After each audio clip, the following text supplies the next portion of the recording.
Hello साथियों, knowledge zone पर आपका स्वागत है। आज के इस वीडियो में हम लोग जानेंगे जनरल साइंस से कुछ इम्पोर्टेंट क्वेश्चनों के बारे में। अक्सर ऐसे प्रश्न कॉम्पिटिटिव एग्जाम में पूछे जाते हैं, तो आज का ये जो वीडियो है वो काफ़ी इम्पोर्टेंट होने वाला है। तो उम्मीद करेंगे कि आप लास्ट तक बने रहेंगे।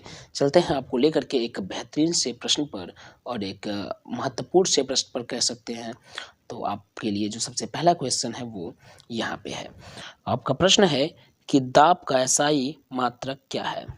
What is the SI unit of pressure, यानी प्रेशर यानी दाब का एसआई मात्रक क्या होता है। तो साथियों, इसका सही जवाब है पास्कल। क्या सही जवाब है? इसका सही जवाब है पास्कल। थोड़ा सा इसके हम नोट पे भी ध्यान दे लेते हैं, क्योंकि नोट हमारे लिए काफ़ी महत्वपूर्ण होता है। ठीक है, तो नोट पे अगर हम ध्यान दें तो यहाँ पे लिखा है कि दबाव, दबाव का मतलब यहाँ पे दाबिए, दबाव के लिए जो एसआई मात्रक होता है वो पास्कल होता है, जिसको यहाँ पे पीए लिखा हुआ है, यानी इसको हम पीए से प्रदर्शित करते हैं साथियों, जो एक न्यूटन प्रति वर्ग मीटर के बराबर होता है। न्यूटन प्रति वर्ग मीटर का मतलब न्यूटन प्रति मीटर के स्क्वायर, हम इसको इस प्रकार से भी लिख सकते हैं। ठीक है, यानी इसको इसके बराबर होता है। इकाई के लिए यह नाम 1971 में जोड़ा गया, यानी मात्रक के लिए इस नाम को कब जोड़ा गया? 1971 में जोड़ा गया साथियों। तो ये विशेष चीज़ें हैं, इसको आप ध्यान में रखेंगे। इसका नाम फ्रेंच पॉलीमैथ ब्लेज पास्कल के नाम पे रखा गया। किसके नाम पे? ये आपको एक बड़ा सा नाम दिखाई दे रहा है, ये नाम आप याद रख सकते हैं।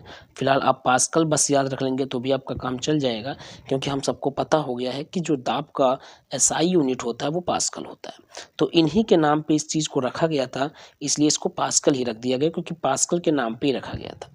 पॉलीमैथ ब्लेज पास्कल इनका पूरा नाम है। राइट, तो उम्मीद करते हैं कि ये प्रश्न आपको समझ में आ चुका है। चलते हैं आपको लेकर के एक बेहतरीन से अगले प्रश्न पर।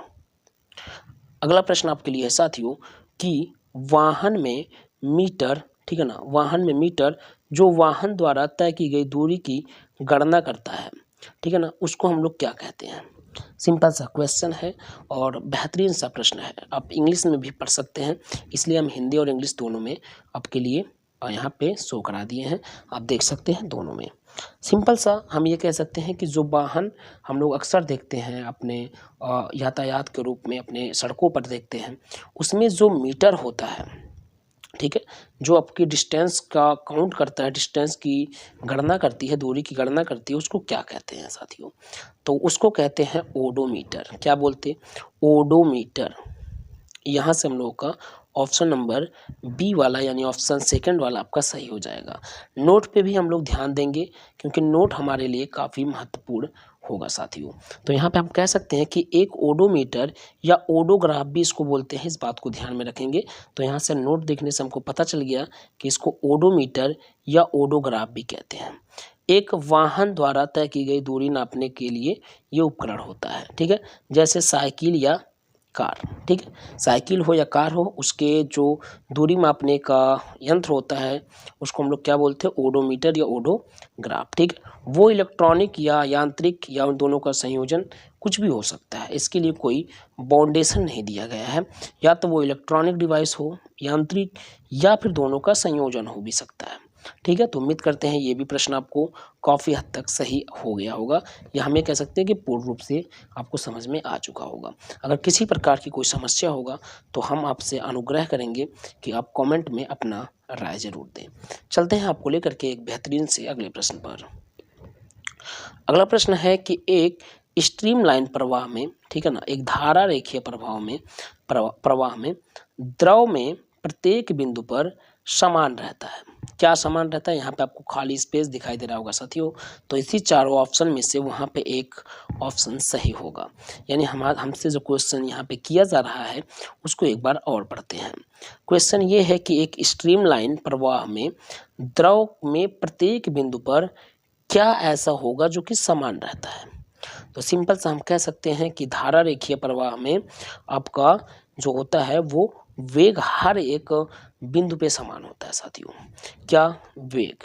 तो यहाँ से जो राइट आंसर निकल के आ रहा है, हमारे लिए जो सही ऑप्शन निकल के आ रहा है वो वेग है।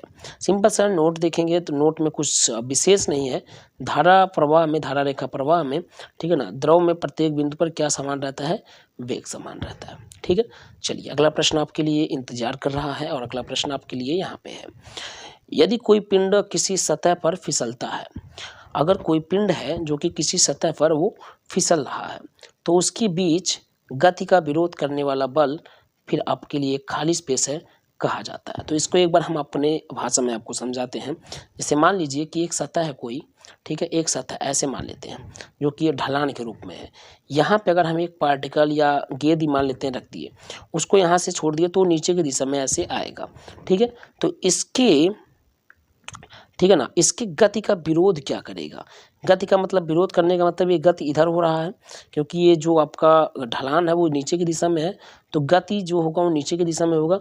इसका विरोध करेगा ऊपर की दिशा में एक बल, जो कि घर्षण बल होता है। तो हम ये कह सकते हैं कि घर्षण बल सदैव गति का विरोध करता है, वो आपका भी विरोध करेगा, क्योंकि घर्षण बल जो होता है उसके नेचर में ये विरोध करना। अगर आप भी चलेंगे तो आपके भी वो पीछे ही कार्य करेगा। आप आगे की दिशा में भागेंगे तो पीछे की दिशा में खींचेगा। तो घर्षण बल का यही कार्य होता है कि वो गति का विरोध करता है। सिंपल सा कह सकते हैं, आप किसी पिंड पे लागू करिए, किसी व्यक्ति पे लागू करिए, किसी कह सकते हैं मशीन पे लागू करिए, ठीक है ना, किसी भी चीज़ पे आप लागू करिए जिसके अंदर मोशन होगा, गति होगा, उसका घर्षण बल जरूर विरोध करेगा। उसके स्वभाव में ही ऐसा कुछ है। ठीक है, तो उम्मीद करते हैं बात आपको समझ में आया है। तो यहाँ से जो राइट आंसर निकल के होगा वो होगा घर्षण। ठीक है, घर्षण, इसके नोट भी हम लोग देखेंगे। घर्षण वह बल है जो ठोस सतहों, द्रव परतों और भौतिक तत्वों के एक दूसरे के विरुद्ध फिसलने से सापेक्ष गति का विरोध करता है। ठीक है, तो वही हम बोले हैं कि घर्षण हमेशा गति का विरोध करेगा। ठीक है, इस बात को आप ध्यान रखिएगा। चलते हैं आपको लेकर के एक अगले प्रश्न पर। यदि किसी वस्तु को ऊंचाई से गिराया जाए, अगर एक वस्तु है जिसको हम लोग ऊंचाई से छोड़ दे रहे हैं नीचे की तरफ, ठीक है, और वायु का कोई भी प्रतिरोध ना हो, वायु का कोई भी प्रतिरोध ना हो, तो क्या होगा, तो क्या होगा। सिंपल सा क्वेश्चन है, समझते हैं। सिंपल सा क्वेश्चन है, इसको समझते हैं। क्या बोला जा रहा है प्रश्न में? प्रश्न ये है कि अगर किसी एक पार्टिकल को, अगर किसी एक वस्तु को हम ऊपर से नीचे की तरफ छोड़ दे रहे हैं या गिरा रहे हैं, और जो नीचे की तरफ वो पार्टिकल या वो वस्तु आ रहा है उसके प्रति कोई भी वायु प्रतिरोध कार्य नहीं करता है, उसके प्रति कोई भी वायु प्रतिरोध कार्य नहीं कर रहा है, तो क्या होगा, क्या घटित होगा। पहला ऑप्शन है कि यह एक समान गति और त्वरण के साथ गिरेगी। दूसरा है कि इसका त्वरण बढ़ जाएगा। तीसरा है गति और त्वरण दोनों बढ़ जाएंगे, और चौथा है इसकी गति बढ़ जाएगी। तो यहाँ से जो राइट आंसर होगा वो होगा ऑप्शन नंबर 4। क्यों होगा, नोट में आपको पता चलेगा। नोट देखिए, नोट है कि जब किसी वस्तु को ऊंचाई से गिराया जाता है और जब कोई वायु प्रतिरोध नहीं होता है तो हमेशा उसकी गति बढ़ जाती है। क्योंकि क्या होगा, जब किसी पार्टिकल को या किसी वस्तु को हम ऊंचाई से गिराएंगे तो वायु प्रतिरोध उसके बीच में जो रुकावट पैदा करता है वो पैदा ही नहीं कर पाएगा। तो जब रुकावट पैदा नहीं करेगा तो जैसे जैसे उसके पृथ्वी के समीप आएगा, क्योंकि पृथ्वी में गुरुत्वाकर्षण बल होता है, तो उसको और तेजी से अपने अंदर खींचेगा, अपनी तरफ खींचेगा, जिसके कारण इस पार्टिकल का, इस वस्तु का जैसे जैसे वो पृथ्वी के समीप आता जाएगा वैसे वैसे उसकी गति क्या होती जाएगी, बढ़ती जाएगी। चूंकि उसका गति थोड़ा सा कम होता अगर यहाँ पे वो कुछ प्रतिरोध के रूप में कार्य करता, हालांकि उस प्रतिरोध को यहाँ पे बोल दिया गया पहले कि वायु प्रतिरोध नहीं है। अगर वायु प्रतिरोध नहीं है तो जैसे जैसे वो पृथ्वी के समीप आता रहेगा उसकी गति बढ़ती रहेगी। क्यों बढ़ेगी? क्योंकि गुरुत्वाकर्षण बल कार्य कर रहा है। गुरुत्वाकर्षण बल जैसे जैसे पृथ्वी के समीप आ गया वैसे वैसे गुरुत्वाकर्षण बल और ज़्यादा कार्य करने लगेगा, जिसके कारण उसकी गति बढ़ जाएगी। ठीक है, चलते हैं आपको लेकर के एक अच्छे से प्रश्न पर, अगले प्रश्न पर। अगला प्रश्न आपके लिए यहाँ पे है साथियों कि एक स्थिर वस्तु जब तक स्थिर रहेगी ठीक है ना। एक स्थिर वस्तु जब तक स्थिर रहेगी और एक गतिमान वस्तु, ठीक है ना, तब तक गति में रहेगी जब तक कि उस पर कोई बाहरी बल कार्य नहीं करता है। यह न्यूटन का कौन सा नियम है? या हम ऐसे कह सकते हैं कि एक वस्तु तब तक गतिमान अवस्था में रहती है और एक वस्तु तब तक विरामावस्था में रहती है जब तक कि उस पर कोई बाह्य बल ना कार्य करे। ठीक है, ये न्यूटन के किस नियम का पालन करता है? तो सिंपल सा ये होता है न्यूटन का प्रथम नियम। ठीक है, ये कौन सा नियम होता है? न्यूटन का प्रथम नियम होता है साथियों। तो यहाँ से जो राइट आंसर निकल के आएगा वो होगा प्रथम नियम। ठीक है ना। नोट आपको एक बार देख लेते हैं नोट में क्या लिखा हुआ है। नोट है, न्यूटन के गति के प्रथम नियम में कहा गया है, न्यूटन के गति के प्रथम नियम में कहा गया है कि कोई पिंड तब तक विराम में रहेगी, ठीक है ना, या रहेगा जब तक कि उस पर कोई बाहरी बल कार्य नहीं करता है और वह स्थिर वेग से गतिमान पिंड के एक सीधा रेखा में तब तक गति में रहेगा, ठीक है ना, जब तक कि उस पर कोई बाहरी बल कार्य नहीं करता है। तो सिंपल से हम आपको एक चीज़ समझा देते हैं कि आप ऐसे समझ लीजिएगा इस प्रश्न को कि अगर कोई वस्तु चल रहा है, ठीक है, तो वो तब तक चलेगा जब तक कि इस पे कोई बाहर से बल कार्य ना करे। अगर बाहर से बल कार्य नहीं करेगा, ठीक है ना, तो ये वस्तु रुकेगा ही नहीं। और यही हम इसके उल्टा भी कह सकते हैं कि अगर कोई वस्तु रुका हुआ है, ठीक है, अगर कोई वस्तु रुका हुआ है तो वो तब तक रुका रहेगा जब तक कि इस पे कोई बाहर से बल कार्य ना करे। ये होता है, ठीक है ना, न्यूटन का प्रथम नियम, या इसी को बोला जाता है जड़त्व का नियम। ठीक है, तो इस बात को आप ध्यान में रखेंगे। और ये होता है न्यूटन का प्रथम नियम या जड़त्व का नियम। इसके तहत ये होता है कि अगर कोई वस्तु गतिमान अवस्था में है तो तब तक वो गतिमान अवस्था में रहेगी जब तक कि उस पर कोई बाह्य बल कार्य नहीं करेगा। और अगर कोई वस्तु विरामावस्था में है, रुका हुआ है, तो तब तक रुका रहेगा जब तक कि उस पर कोई बाहर से बल कार्य नहीं करेगा। ठीक है, तो ये कौन सा नियम है? न्यूटन का प्रथम नियम है साथियों। ठीक है, तो ये वाला ऑप्शन आपका सही हो जाएगा। अगला क्वेश्चन आपके लिए है कि यदि किसी वस्तु का भार 60 किलोग्राम है, यदि किसी वस्तु का भार 60 किलोग्राम है तो चंद्रमा पर उसका भार कितना होगा? ठीक है, यहाँ पे यन आपको दिखाई दे रहा होगा, यहाँ पे लिख दिया यन क्या है? न्यूटन है। ठीक है, इस चीज़ को आप देख सकते हैं। तो हम ये कह सकते हैं कि अगर हमारा भार यहाँ पे 60 किलोग्राम है, ठीक है ना, हमारा भार यहाँ पे 60 किलोग्राम है, तो चंद्रमा पे हमारा भार कितना होगा? चंद्रमा पे हमारा भार होगा 60 बटे, ठीक है, 60 बटे 6, 60 बटे 6 होगा। ठीक है, क्योंकि 6 गुना वहाँ पे क्या होता है? कम हो जाता है। तो यहाँ से क्या निकल के आएगा? 10। ऐसे कोई भी भार हो वहाँ पे जाएगा तो 6 गुना कम हो जाएगा। चंद्रमा पे 6 गुना भार कम हो जाता है यहाँ के मुकाबले। ठीक है, तो यहाँ पे अगर किसी वस्तु का भार 60 किलोग्राम है तो चंद्रमा पे जाएगा तो 10 किलोग्राम हो जाएगा। ठीक है ना, कितना हो जाएगा? 10 किलोग्राम हो जाएगा।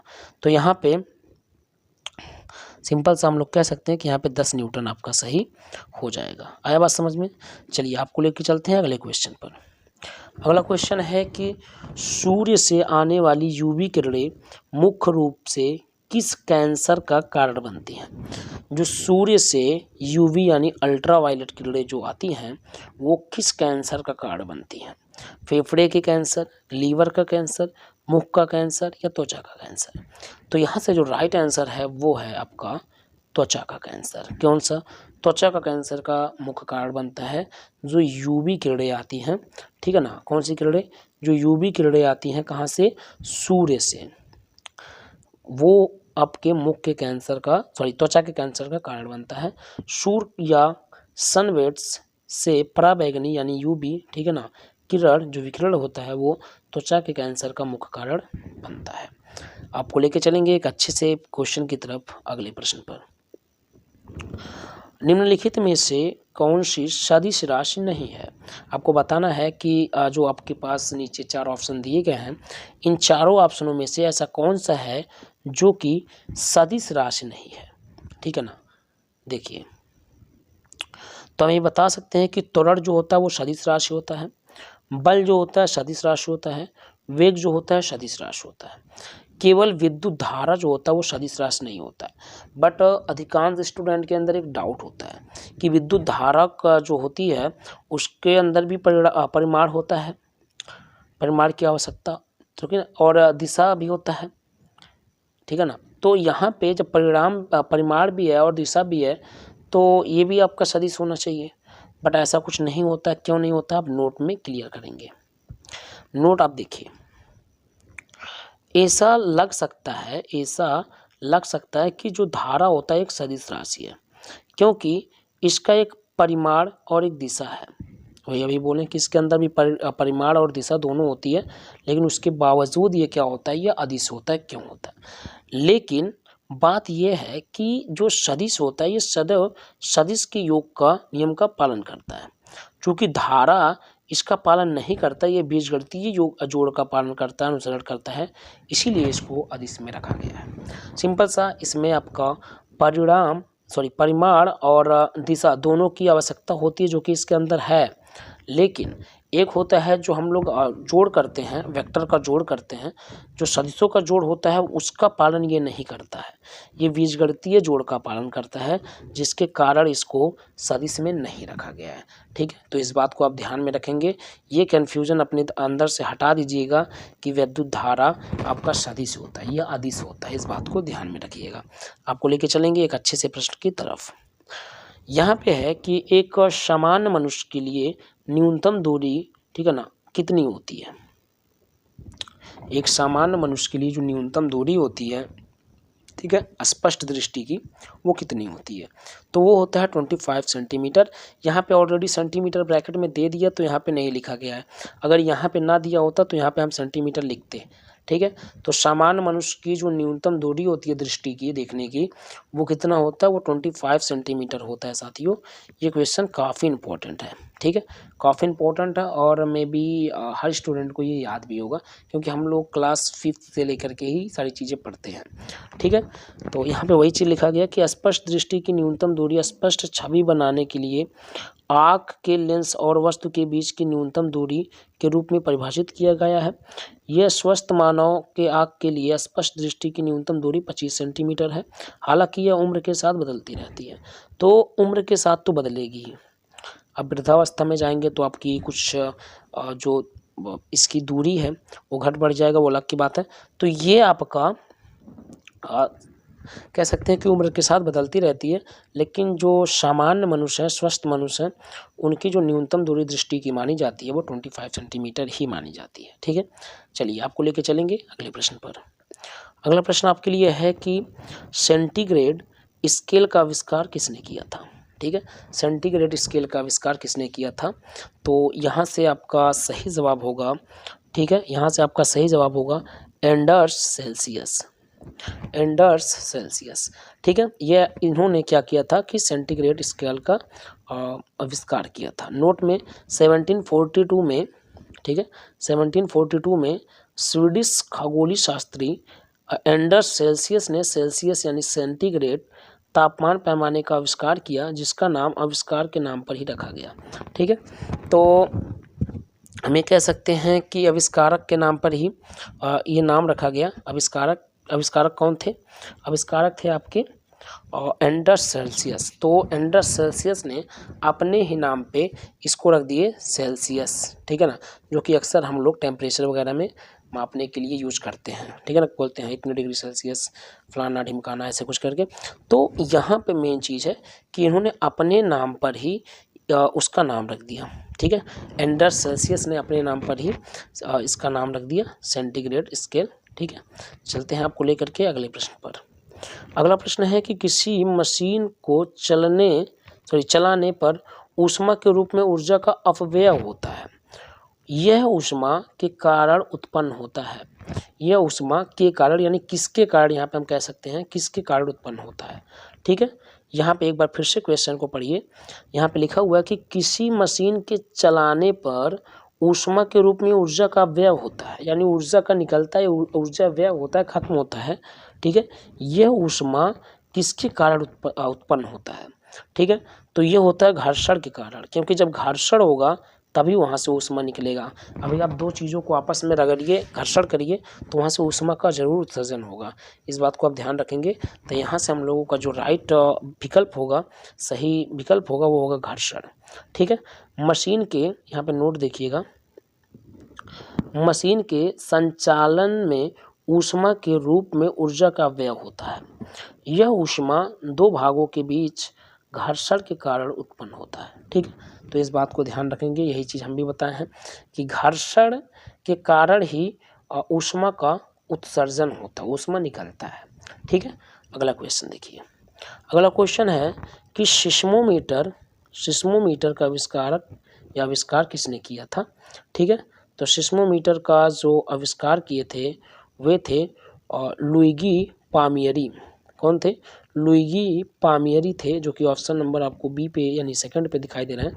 यहाँ से ये सही हो जाएंगे, लुइगी पामियरी। नोट देखेंगे और यहाँ पे लिखा है कि सिस्मोमीटर एक ऐसा उपकरण है जो ज़मीन की गति को मापता है। अभी ये क्वेश्चन ऐसे भी करके पूछ सकता है कि ज़मीन की गति को मापने वाला, ठीक है ना, यंत्र क्या होता है। तो आप सीधा सीधा टिक लगाएंगे सिस्मोमीटर पे। ठीक है। तो इस बात को भी ध्यान रखेंगे। नोट से यहाँ पे एक क्वेश्चन और क्लियर हो गया कि जो सिस्मोमीटर होता है वो ज़मीन की गति को यानी भू की गति को मापता है। ठीक है। उदाहरण के लिए भूकंप, ज्वालामुखी विस्फोट या विस्फोटों का उपयोग, इसका आविष्कार इटली के वैज्ञानिक लुइगी पामियरी ने किया था। तो यहाँ पे नाम भी दिया गया है और वैसे भी हम पहले ही बता दिए कि लुइगी पामियरी हैं। ठीक है। तो ये बात आप लोग ध्यान में रखेंगे कि जो यहाँ पे आविष्कार इन्होंने किया था सिस्मोमीटर का काम क्या होता है, गति का यानी ज़मीन की गति को मापना। ठीक है। चलते हैं आपको लेकर के अगले प्रश्न पर। अगला प्रश्न है कि प्रत्येक क्रिया के बराबर विपरीत प्रतिक्रिया होती है, ये न्यूटन का कौन सा नियम है। ठीक है ना, यानी क्रिया प्रतिक्रिया, सिंपल सा बोल सकते हैं कि प्रत्येक क्रिया के बराबर प्रतिक्रिया भी होती है, तो उसको हम लोग न्यूटन का कौन सा नियम बोलते हैं। तो ये होता है न्यूटन का तीसरा नियम। क्या होता है? न्यूटन का तीसरा नियम होता है क्रिया प्रतिक्रिया का नियम। यहाँ देख सकते हैं न्यूटन के तीसरा नियम कहलाता है कि प्रत्येक क्रिया के लिए एक समान विपरीत प्रतिक्रिया होती है। ठीक है। अगर किसी बॉल को हम गेंद को अगर ज़मीन से या फिर किसी दीवार से टकराएं तो जितने फोर्स से हम फेंकेंगे उतने ही फोर्स से वो आपके बैक में यानी टकरा के वापस आएगा। ठीक है। क्रिया प्रतिक्रिया का नियम है, तो ये तीसरा नियम होता है। ठीक है। चलिए अगले प्रश्न पे चलेंगे। निम्नलिखित में से कौन सा विस्थापन के बारे में असत्य है। विस्थापन के बारे में असत्य है। ठीक है। देखिए, पहला, यह धनात्मक, ऋणात्मक या शून्य हो सकता है। ठीक है। अब ये हम कहेंगे चूंकि ये विस्थापन के लिए सत्य है कि जो विस्थापन होता है वो धनात्मक भी हो सकता है, ऋणात्मक भी हो सकता है और शून्य भी हो सकता है, लेकिन ये तो सत्य है। लेकिन यहाँ बोला है असत्य कौन सा है, ये बताना है। तो ये ऑप्शन आपका गलत हो जाएगा। विस्थापन कभी भी दूरी से अधिक नहीं हो सकता, ये बात भी सही है, लेकिन यहाँ पे ये गलत हो जाएगा। ठीक है। इसका एसआई मात्रक मीटर है, ये भी सही है, लेकिन यहाँ पे ये गलत हो जाएगा। यह सदैव धनात्मक होता है, ये गलत है। विस्थापन सदैव धनात्मक नहीं होता है। ठीक है। वो ऋणात्मक भी हो सकता है, तो ये गलत है। बट यहाँ पे आपको गलत ही बताना था कौन से विस्थापन के लिए असत्य है, तो ऐसे कंडीशन पे ये सही हो जाएगा। ठीक है। तो यहाँ पे जो आपका राइट ऑप्शन है वो होगा ऑप्शन नंबर 4। आप नोट्स को पढ़ सकते हैं, वीडियो काफ़ी लंबा हो जाएगा, तो आप वीडियो को रोक करके थोड़ा सा नोट को पढ़ लीजिएगा। चलिए अगला क्वेश्चन पे चलते हैं। अगला क्वेश्चन आपके लिए है कि शुद्ध जल किस तापमान पर जम जाता है। जो आपका प्योर जल होता है वो किस टेम्परेचर पे जम जाएगा। तो वो जमता है आपका, यहाँ पे ऑप्शन में जो दिए गए हैं फ़ारेनहाइट में, ये एफ लिखा हुआ है, एक्चुअली ये फ़ारेनहाइट है, इस बात को ध्यान में रखेंगे। तो ये एफ जो आपको दिखाई दे रहा है ये फ़ारेनहाइट लिखा हुआ है। ठीक है। तो किस फ़ारेनहाइट पे जो शुद्ध जल होगा वो जम जाएगा। ठीक है। तो यहाँ पे हम लोगों का जो सही ऑप्शन है ऑप्शन नंबर दूसरा है, 32 डिग्री फ़ारेनहाइट पे जो शुद्ध जल होता है वो जम जाता है। नोट आप पढ़ लीजिएगा, हम पढ़ देते हैं। चलिए, पानी जो होता है यानी जल जो होता है वो 32 डिग्री फ़ारेनहाइट पर, 0 डिग्री सेल्सियस पर और 273.15 केल्विन पर जम जाता है। तीनों फॉर्मेट में ये दे दिया है कि कितने कितने पर। देखिए, डिग्री सेल्सियस में भी दे दिया और फ़ारेनहाइट में भी दे दिया है और केल्विन में भी दे दिया है। अगर हम लोग बात करें और फ़ारेनहाइट में तो 32 पे जमता है, 32 डिग्री फ़ारेनहाइट पर। सेल्सियस में चलेंगे तो 0 डिग्री सेल्सियस पे जम जाता है, और केल्विन में चलेंगे तो 273.15 केल्विन पे जम जाता है। तो तीनों मान आप याद रखेंगे। हालांकि यहाँ पे आपको फ़ारेनहाइट में दे दिया तो हम फ़ारेनहाइट में आंसर बता दिए, कभी डिग्री में दे देगा तो यहाँ पे भी आप देख सकते हैं, और कभी आपका केल्विन में दे दिया तो यहाँ पे देख सकते हैं। तो तीनों चीज़ें आपका क्लियर हो जाएगा। ठीक है, अगला क्वेश्चन देखिए। अगला क्वेश्चन है कि सीटी स्कैन किसके द्वारा किया जाता है। सीटी स्कैन आप नाम तो सुने ही होंगे, ये किसके द्वारा किया जाता है, ये एक्सरे के द्वारा किया जाता है। किसके द्वारा, एक्सरे के द्वारा किया जाता है। सीटी स्कैन एक कंप्यूटेड टोमोग्राफी विशेष एक्सरे परीक्षण है, ठीक है ना, जो एक्सरे और एक कंप्यूटर का उपयोग करके शरीर के क्रॉस सेक्शनल छवियां उत्पन्न करती हैं। तो यहाँ पे जो मेन होता है वो एक्सरे और कंप्यूटर की मदद से सारी चीज़ें की जाती हैं। ठीक है, अगला क्वेश्चन आपके लिए है कि लिफ्ट में बैठे व्यक्ति को कब लगेगा कि उसका वजन बढ़ रहा है या बढ़ गया है। लिफ्ट में बैठे व्यक्ति को कब लगेगा कि उसका वजन क्या हो रहा है, वो वजन बढ़ गया है। ठीक है, ये तब लगेगा जब लिफ्ट क्या होगा, यहाँ पे देखिए पहला कंडीशन है कि जब लिफ्ट तेज़ी से ऊपर जाएगा। जब ये चीज़ आप ध्यान में रखिएगा, जब लिफ्ट तेज़ी से ऊपर जाएगा वैसे कंडीशन में उस व्यक्ति को ऐसा लगेगा कि उसका वज़न जो होगा वो बढ़ गया है। तो यहाँ से पहला ऑप्शन ही सही हो जाएगा।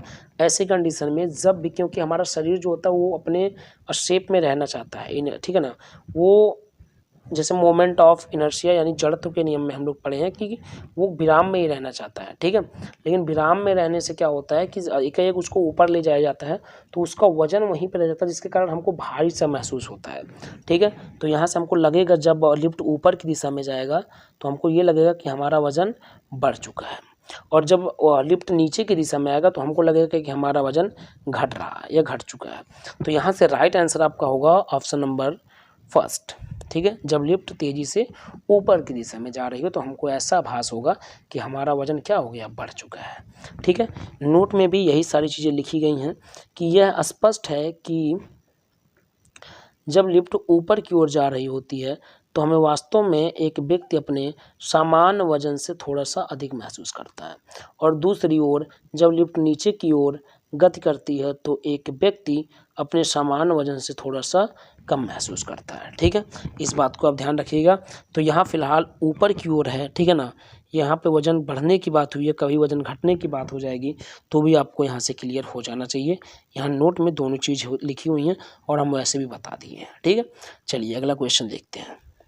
अगला क्वेश्चन है कि दूध, ठीक है ना, दूध से मलाई को मथने से अलग होने का कारण, दूध से मलाई को मथने से अलग होने का कारण, ठीक है, यानी जो मलाई होता है जो अलग हो जाता है उसके पीछे क्या कारण है, कौन सा बल वहाँ पे कार्य करता है। तो वहाँ पे जो बल कार्य करता है वो होता है केंद्रापसारक बल।